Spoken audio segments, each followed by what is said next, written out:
You are now listening to the National Show with Gangsterville and McGee. The National Show, the National Show, the National Show, no show, no show. The National Show, the National Show, the National Show, no show, no show.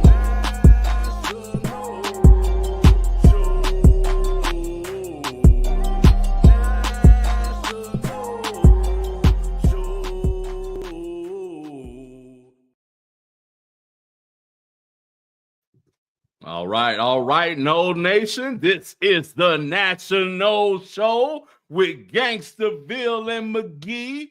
If you are watching or listening, please subscribe on our YouTube at National. That's at NATIONOLE. Follow us on IG and X, and all the links you need are on Linktree. That's Linktree /NATIONOLE SHOW. That's all of our handles. Make sure you like, share, subscribe, show us love, give us feedback, give us comments, help us grow, because you already know what time it is with the National Show. Yeah. And with that, how's it going, McGee? Dude, I thought you and I were going to hop on. We were going to do a quick little show. Right. We keep developing the Pro No Report segment. We talk a little, we get into potential draft picks from Florida State, because it's a couple weeks away. I mean, the draft's really just like a month away. I mean, it's right around the corner. And then, like, minutes before this show started, literally 3 minutes before this show started, as we were already backstage, I get the alert. As I'm pulling up my phone to hit Do Not Disturb, I get the alert. I'm just gonna read it to you. Okay. Let's see what you got to say. Y'all, this is new to me. I don't even know what he's about to say or what he's about to go over. So this is raw. Breaking news. Colorado gives Deion Sanders new contract that puts him among top 10 highest paid coaches in college football. Oh, congrats. Congratulations, man. I love hearing that, man. That's telling me that as I kind of thought he's going to be there for the long haul. He's not trying to catapult himself to another program, or at least not just yet. And I hope he can continue doing what he's doing, man. You see, the offensive coordinator he's bringing in now. He's bringing in what's the guy? The quarterback from the offensive coordinator from the Bucks. Used to be the black guy, former quarterback that played Byron Leftwich. Yes. Wow, DC's own. DC's own Byron Leftwich. Yeah. Remember his teammates at Marshall had to carry him down the field? Yep. Oh, classic. That's wild. That's interesting. I don't hate that. That.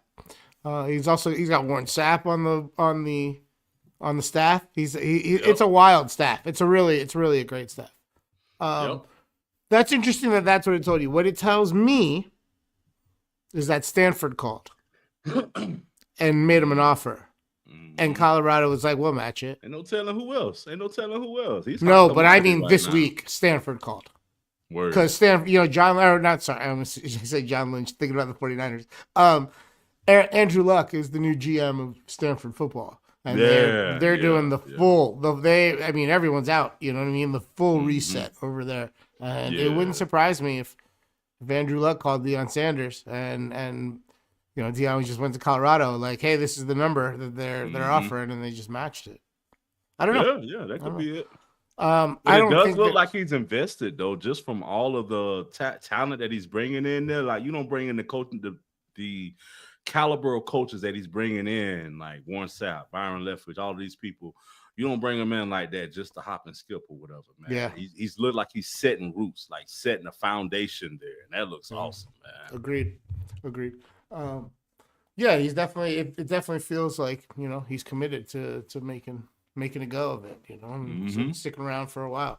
You know, he learned from Bobby. He learned from Uncle Bobby. Mm-hmm. You Yep. know, Yep. Sure did, that's man. some real shit. So it's wild. That was a little, slow news day, a little gift out of nowhere, baby. There you go. Right. Little contract extension for fucking Prime, baby. It's awesome. That's what's up. It's really great.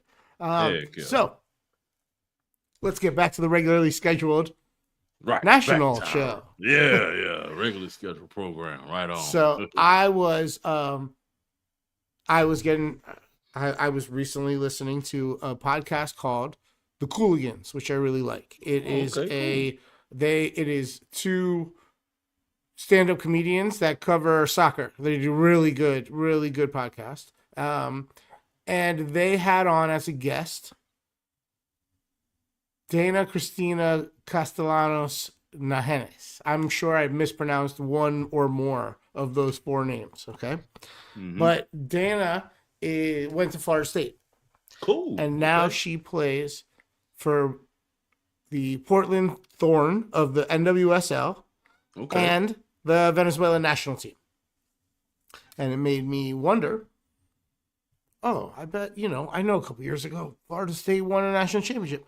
I wonder. Yeah, we've been top tier in soccer for at least the past decade, so we should have some seeds in the league. Yeah. So I figured, let me have a look. As part of the Pro No report, maybe I should get some shit on my radar. Yo. And isn't this like Women's Awareness Month too? No, I don't. That's not October. Huh? Whatever. I don't know. Breast cancer, man. Every month is Women's Awareness Month. All right. I love all the women. I love all the women way more than I love the men. So, like I said, Dana is in the NWSL. She plays for the Portland Thorn, and I deep dove and I went into this, right, and I looked at the NWSL and other leagues to find Florida State alumni. So, Casey Kruger plays for the Washington Spirit and the U.S. Women's National Team. Carson Pickett plays for the Orlando Pride. So does Emily Sams. Jalen Howell plays for the Gotham FC, which New Jersey Union, New York, Gotham FC. They actually got a team up there named Gotham. Gotham FC, how cool is that, right? NWSL like Batman, like that's dope. I'm gonna have to look into that. You need to go look through all the branding for the NWSL. They have really great team names, visuals, color schemes, everything. NWSL is doing a really good job with their not growing league. Yeah, that's what's up. Also, Leilana Nesbitt plays for the Chicago Red Stars and for the Bermuda national team. And Christina Roku, I'm not sure how that's pronounced, and Lauren Flynn both play for the Utah Royals. And that's in the National Women's Soccer League. Also, over in Europe, in the FA Women's Super League, Jenna Neiswanger is playing for Arsenal. She's also on the women's national team. And also, I'm definitely going to mispronounce this, Dagny Brynjardar, who plays for West Ham and the Iceland national team. And in the Italian Serie A Femminile, Megan Connolly plays for a side called Lazio, and she also plays for the Republic of Ireland national team. So I will start including women's soccer in the Pro No report. I'll keep an eye on and check in on all of them. As far as for this iteration or this instance of the Pro No report, Daniel Berger took T20, went T20 at the TPC Sawgrass on the golf scene, and WNBA doesn't come back for a while, but over on the NBA, Scotty Barnes and the Raptors are probably missing the playoffs, but he's played pretty well at the close of the season. Jonathan Isaac and the Magic, his minutes are kind of down right now, but it almost feels like they're kind of coasting into the play-in, but they're they could get hot, I guess. Terrence Mann recently bounced from the Clippers to the Hawks and is a big part of that revamped roster. If he and Trey get it together, they could make some noise in the playoffs potentially. They're playing really well.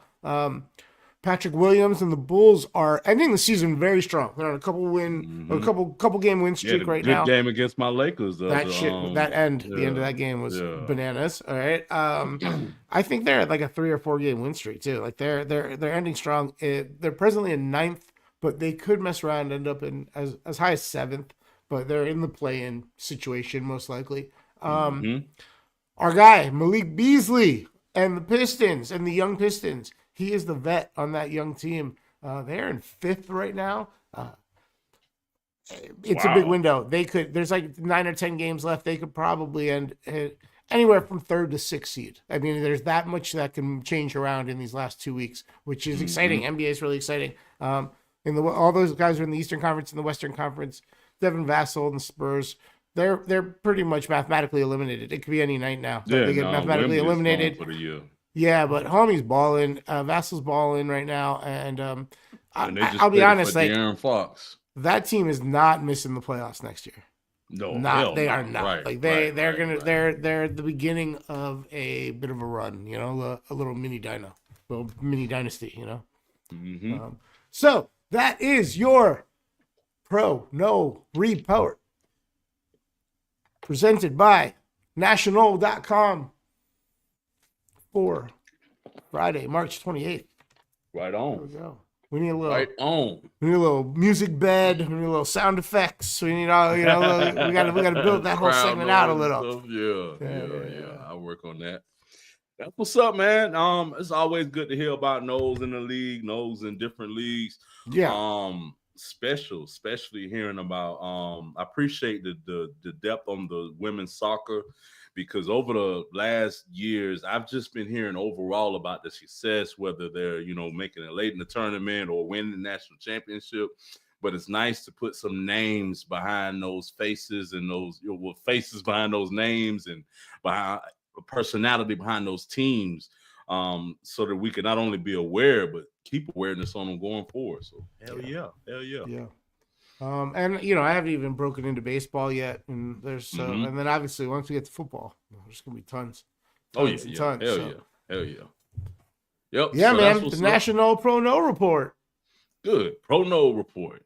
Yeah, man. So I'm gonna pick up and talk about some of the talent that we got heading into the draft next month. Not a big year from Florida State, but we still, we always got a couple jewels in there, man. This kind of reminds me of the year before last when we only had a few players in, but it was, impactful. And then the year after we had all of those athletes go in, I kind of feel that sentiment coming with this year. We had a good batch last year too. Oh yeah. The last year was the best batch from all. That's where everybody stayed, man. Yeah. Defensive rookie of the year was nice, but also there was another 5 guys that contributed. That was good. Yeah, a good thing to talk about before we even tiptoe into it. Speaking of players that got drafted last year, we know our quarterback, our pride and joy, JT, got drafted to the New York Jets. And you see the New York Jets picked up a quarterback that used to be in Pittsburgh last year. What do you think about that, man? I think it's interesting. I think they both play a complementary style of football, so it makes sense that they'd be in the same quarterback room, right? You don't, God forbid anything happens, you don't have to change your whole offense, right? Right. So it makes sense that they'd be in the same room. I guess it's we'd be foolish to assume that JT was ready to be a starter. Right. In his second year. He's still only 18 months off a pretty nasty injury, right? And he was probably going to have to, get reps, get used to the NFL game before, he was going to be able to really lead a franchise. So I'm not surprised that they picked up somebody, and it makes sense that they went with Justin Fields. I don't think I think it's more good than bad. Me too. Right. I love it. It doesn't put pressure on him if there's nobody else behind him. So he has someone in front of him, potentially probably another backup. He still may end up being a number 3, which gives him time to now get reps, get actual game time, game, footage in. And game experience, even more, whatever. I just can't wait to see him suit up, period. Preseason, regular season, whatever. Plus, he gets to go to through an off season and through a preseason without the spectacle that is Aaron Rodgers. Yes, great point. There's something there, man. There's something there, dude. Because that was the last, 2 years that whole franchise has been. right? It's Yeah, just been yeah, yeah, nonstop, yeah. like heightened emotions everywhere. Everyone's either pro or con or whatever. Like, oh, this guy's crazy or this guy doesn't vex or what the fuck ever. Like, it's just batshit. And without him there, there's a level of let's Calmness, all take a focus, collective deep all of breath, that. you Yeah, know? Little agreed. no no no no no no no no no. Little Right. woosah, you know what I'm saying? Little woosah, Yeah. right? And that's Great point. I think that's gonna benefit. It can't not benefit, to be honest. Right. Right.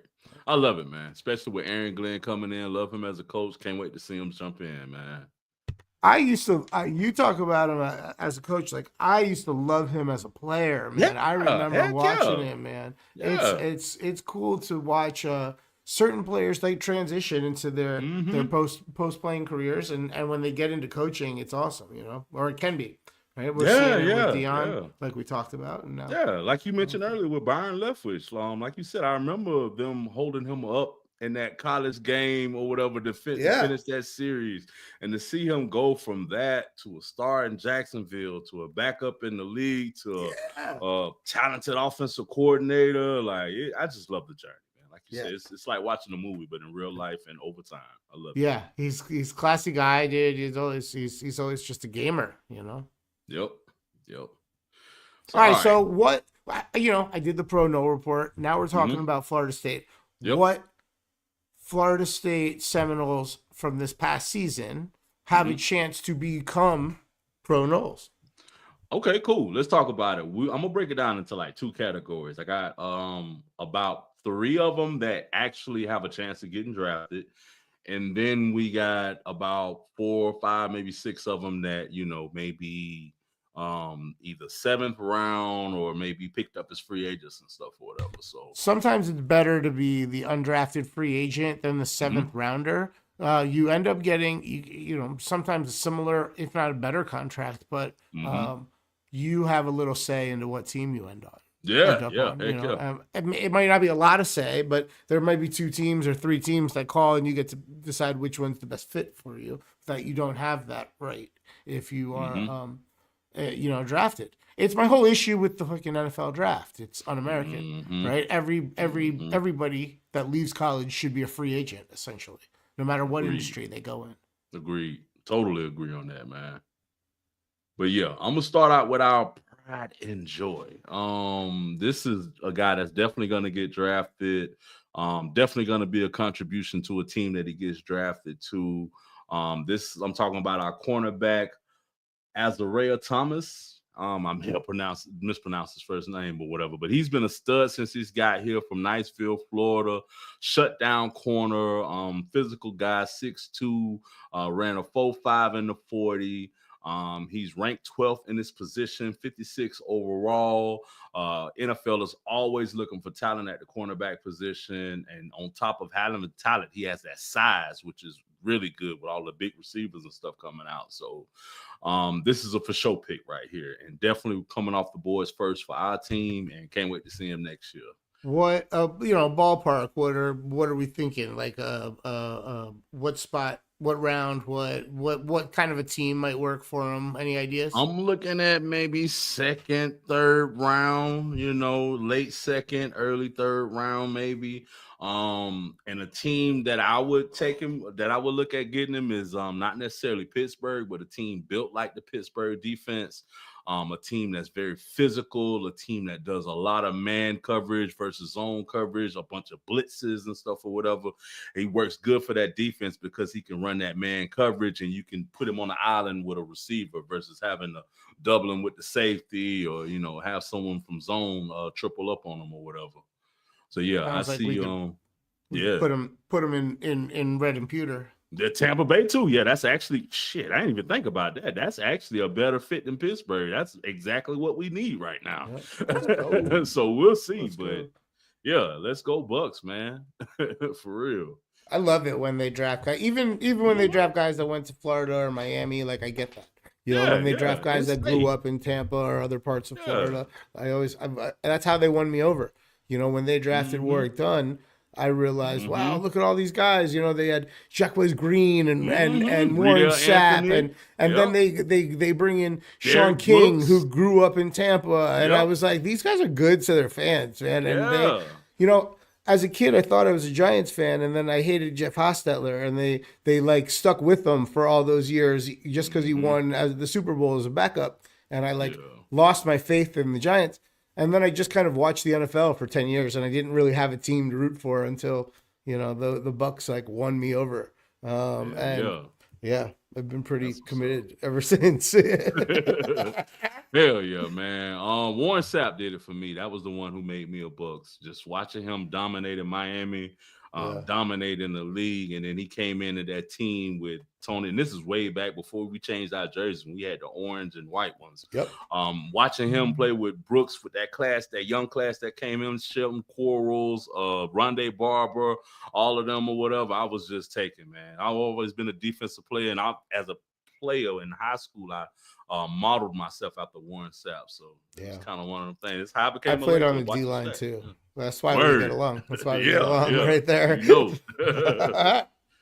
And speaking of defensive linemen, the next prospect that we got is none other than Joshua Farmer, defensive tackle, Port St. Joe native. And I feel like he's definitely getting drafted, and he's definitely going to contribute at the next level.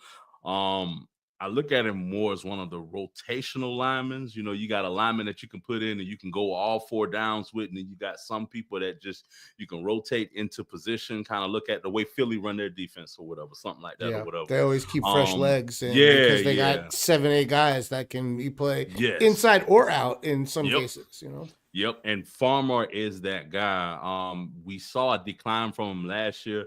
I think that just came from a lot of the talent that we lost the year before. We lost 2 people that could have easily, you know, won Defensive Rookie of the Year, and one of them that did in the league last year or whatever. So, of course, anyone's numbers are going to go down when you not playing with that much talent around you or whatever. But I still feel like he can perform well in the league, have a nice, long, lucrative career, and contribute at the next level, definitely. And he's definitely getting drafted. We're probably looking at 5th, 6th round. If we're lucky, maybe 4th round. You never know. Always looking for defensive tackles.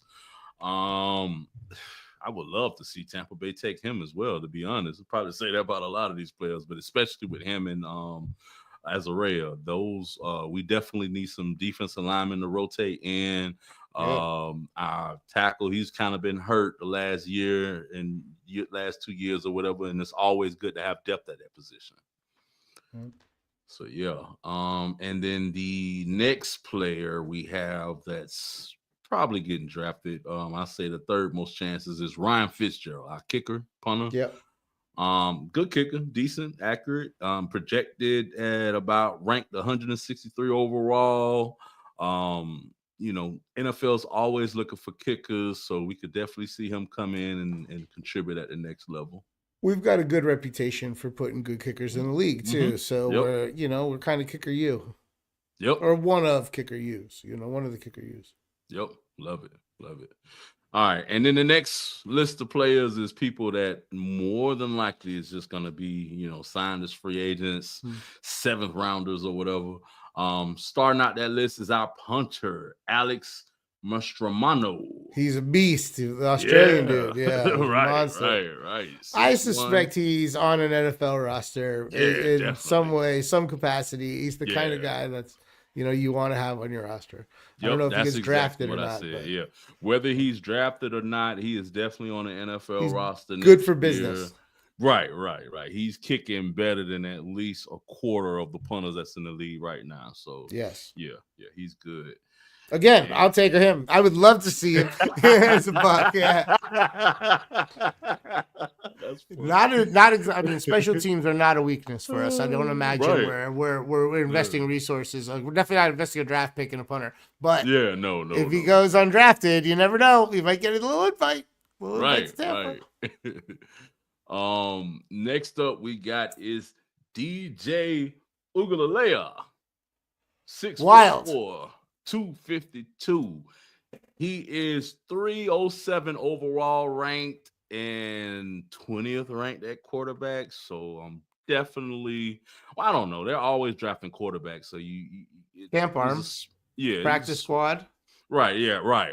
I still don't see him getting drafted. I see him being picked up maybe after the draft, like you said, practice squad for a couple years. You think he's getting bad advice? You think he should have used that one more year of eligibility to get an NIL check and before he did this? For me, it's as simple as, do I get drafted and get paid next year, or do I collect a check from another school? Right. I think his pride kind of took over with him, because I think his dad touched on it a bit, where they're like, oh, we didn't come to Florida State to get a check.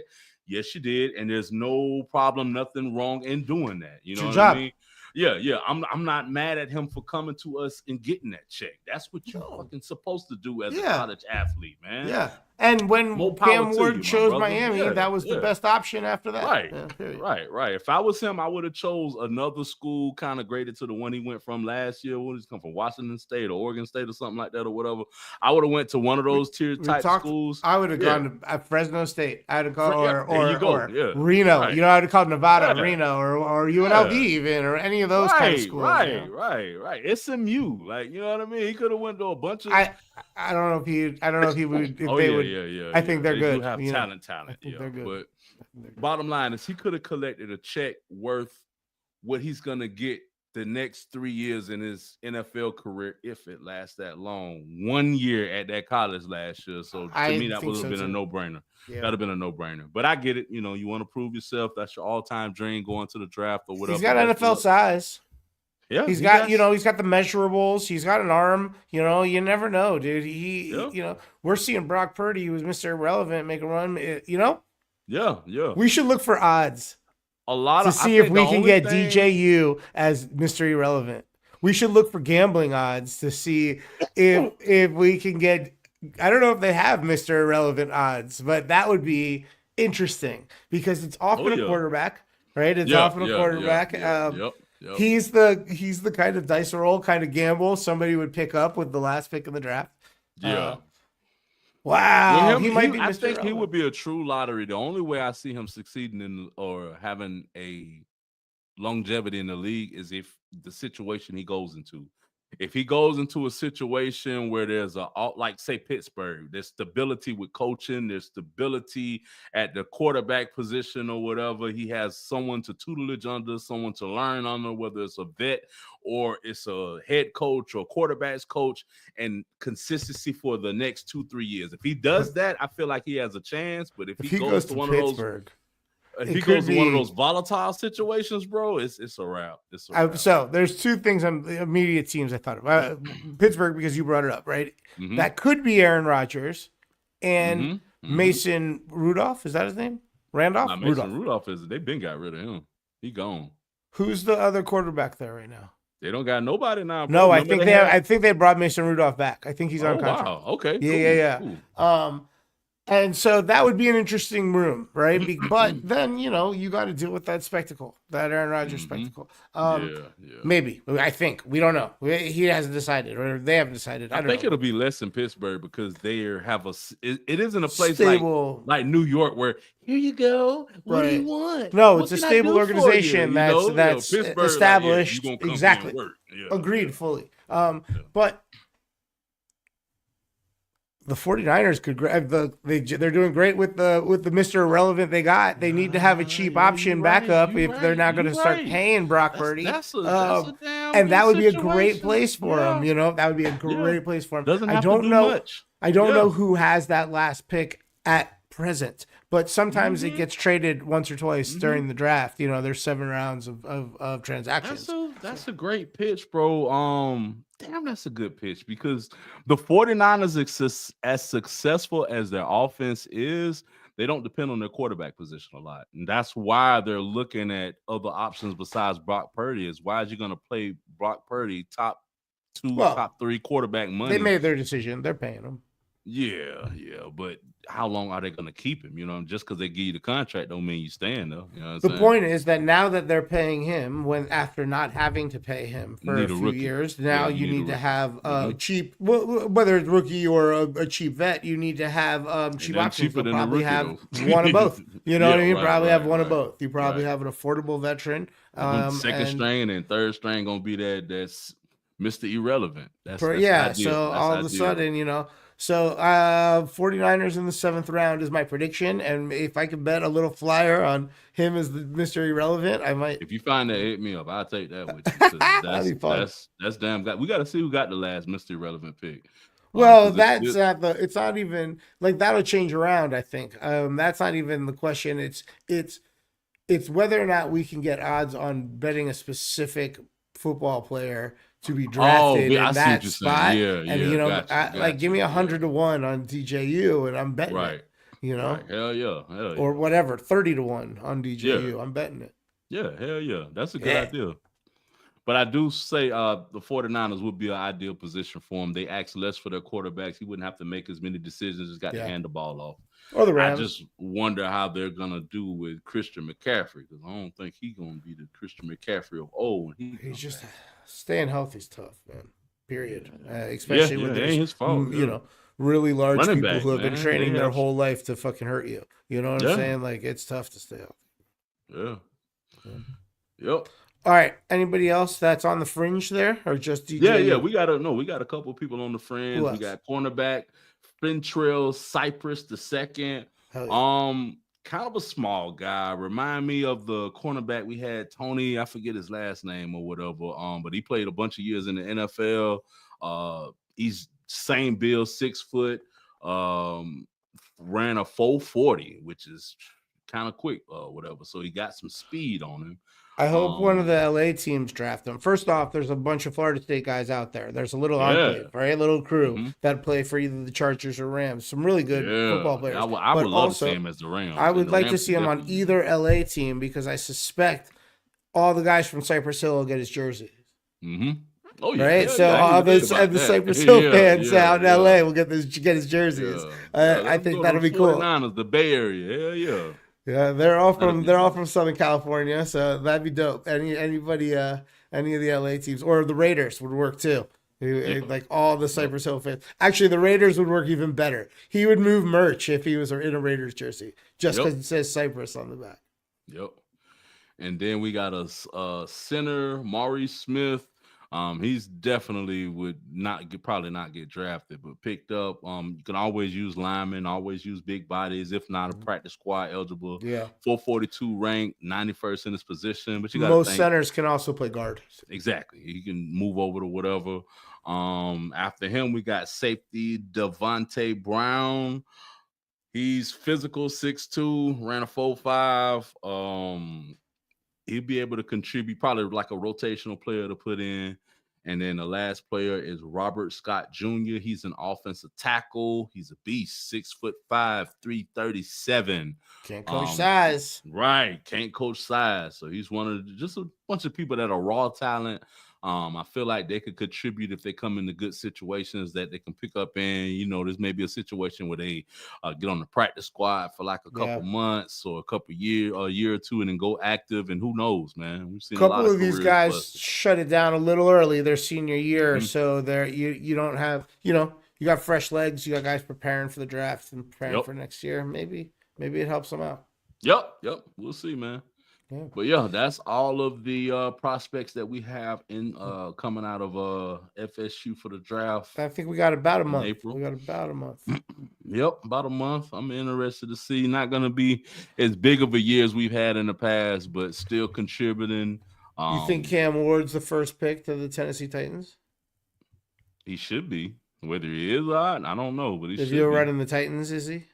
Yeah, if I'm running the Titans, he definitely is. Yeah, you've also actually. I don't know. I would probably still go with Shedeur over him.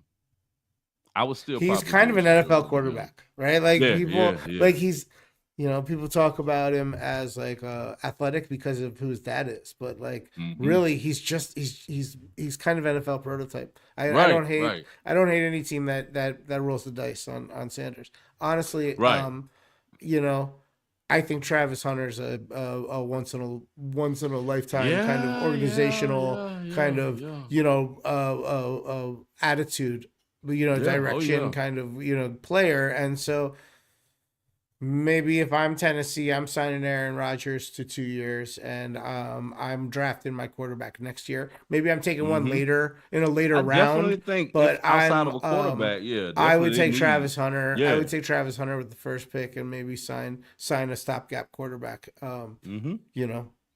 Yeah, that's just what I would do. But you know, I'm not. You know, I've never been offered the Titans job. Actually, I haven't been offered any NFL job. So, but specifically, the Titans have never called. But yeah, they if I'm picking a quarterback, I'm taking Shedeur over Ward, just because as great of a year Ward has had, it's only been 1 year or whatever, and I don't want to. You know, Shedeur's put up every year he's been in the league, whether it's been at Colorado or where he was before, Jackson State. He's been putting up crazy numbers, crazy accurate, always making a good decision, and he's consistent. So that's what I'm rolling with. Yeah, and I mean, he's been watching film with the NFL legend forever. You know, one of the greatest, a GOAT. Interesting. I'm excited about the draft, man. 1 month away. It's a busy month though. Busy month. Oh yeah. The end of March Madness. You got Masters coming up. You got fucking. Got to hop on with your soon-to-be neighbor, Jimmy Trifecta. Got to hop on and talk Kentucky Derby. He's really nice with the horses, dude. He's really nice with the horses. He nailed it at fucking Gulfstream a couple of weeks ago. He nailed it at the Pegasus Invitational on the podcast. Gave out the trifecta. It was nice. That's nice. So yeah, there you go. Kentucky Derby around the corner. On that note, let's wrap this up. National Show is available live, and after it's live, it's just available unlive, right? It is available at YouTube /@national NATIONOLE.